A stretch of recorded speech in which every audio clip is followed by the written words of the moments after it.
Okay. Okay, can you see this picture, or is it? I can try to zoom it. Reflecting?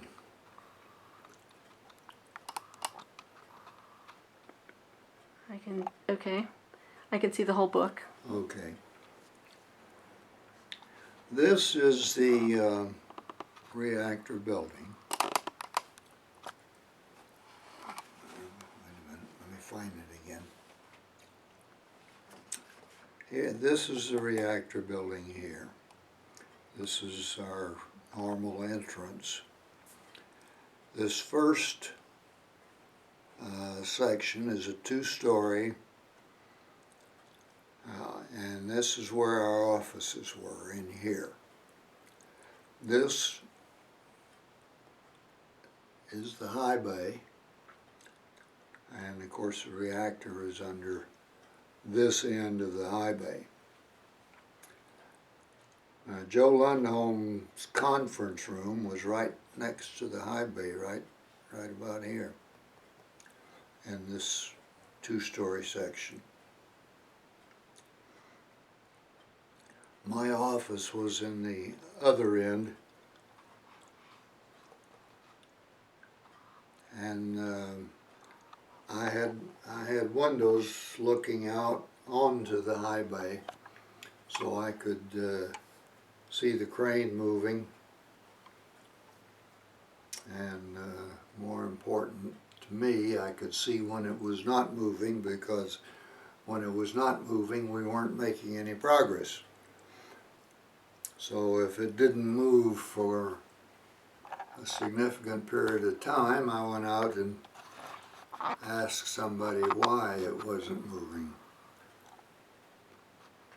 We were running a pretty tight schedule to try to get the moderator cans all installed and get the reactor ready to run.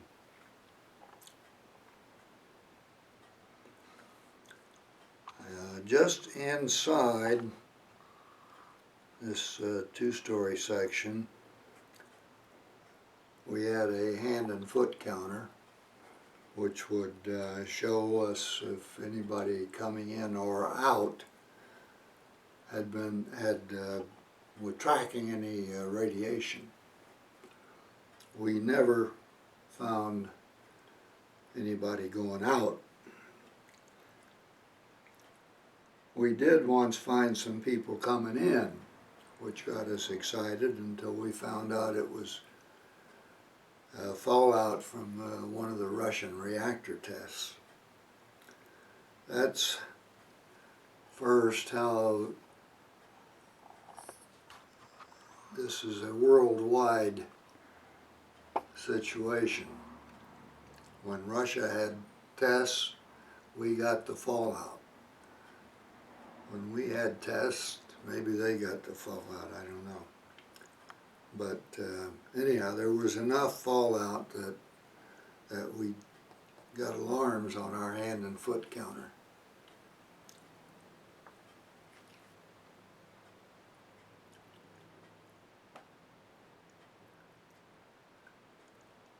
The reactor was under the floor in the high bay, covered by a thick concrete top shield, concrete and structural steel. The control rod drives mounted on top of the top shield and drove the control rods up and down to control the reactor. To refuel the reactor, we had to clear off all of the drives and bring a fuel handling machine, which was suspended from an overhead crane.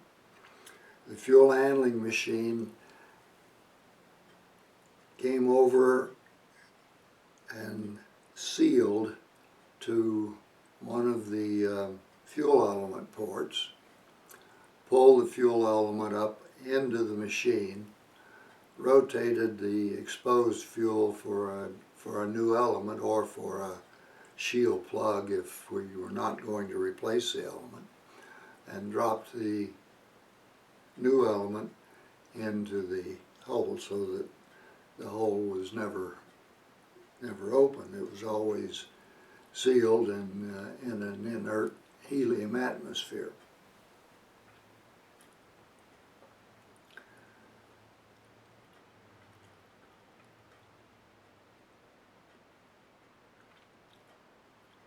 The fuel handling machine had a large shield plug at the bottom, concrete and steel, so that when it was over the reactor was sealed both atmospherically and physically.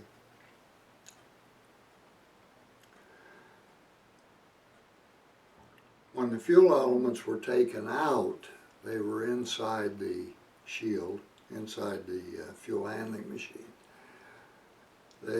which was moved from the reactor core area over to our fuel storage cells, where it could be lowered into the fuel storage cell, again, all tightly sealed. If the fuel elements had sodium, been exposed to sodium, as they always had, we moved them over a wash cell where the fuel was sprayed with water to wash the sodium off. And again, the handling machine was maintained over the wash cell while the washing was going on, so that if there was an explosion, the fuel handling machine would contain it normally.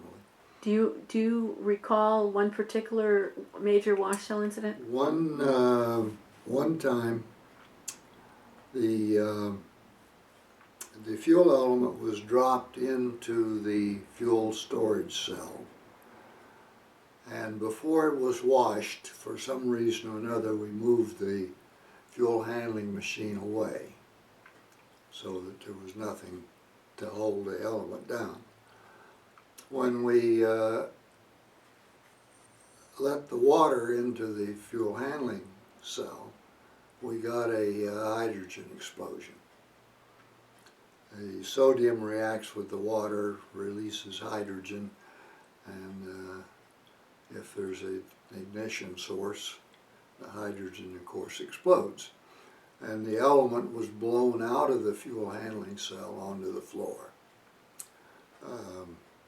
This is the only time I recall that we had any significant contamination of the high bay floor. The element fell back in, fortunately, and resealed itself, so the exposure was contained. But we did have a significant cleanup of the high bay at that time.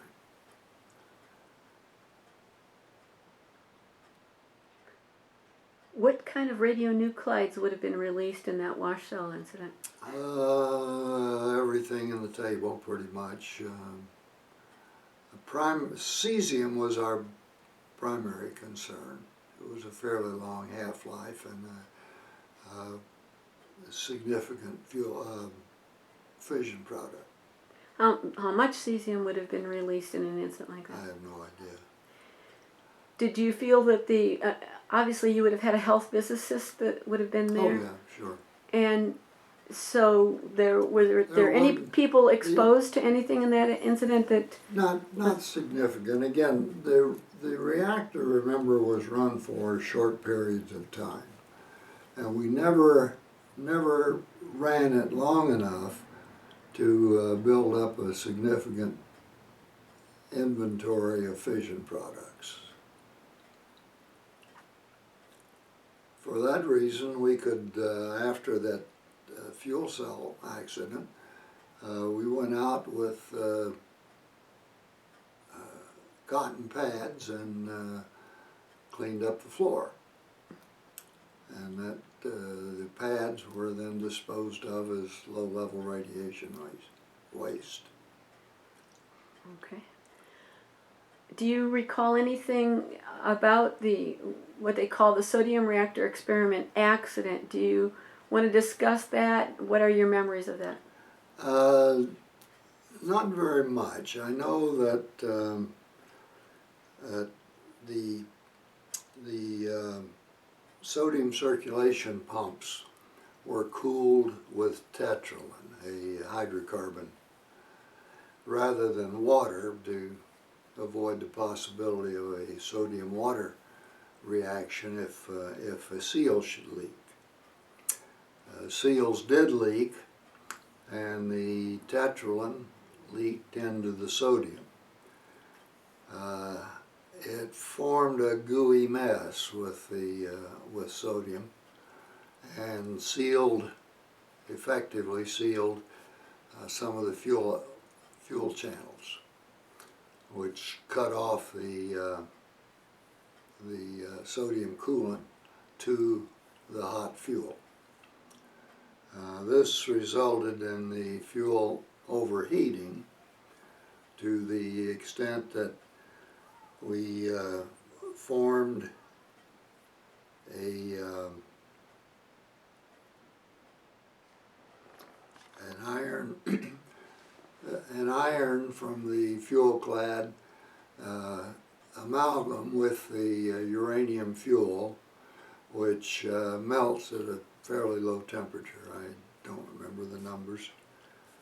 And that caused several of the fuel elements to come apart. When this, of course, caused the reactor to react abnormally, and when we finally figured out that there was a real problem, the reactor was shut down and was opened up, and the damaged fuel elements were pulled out to be looked at.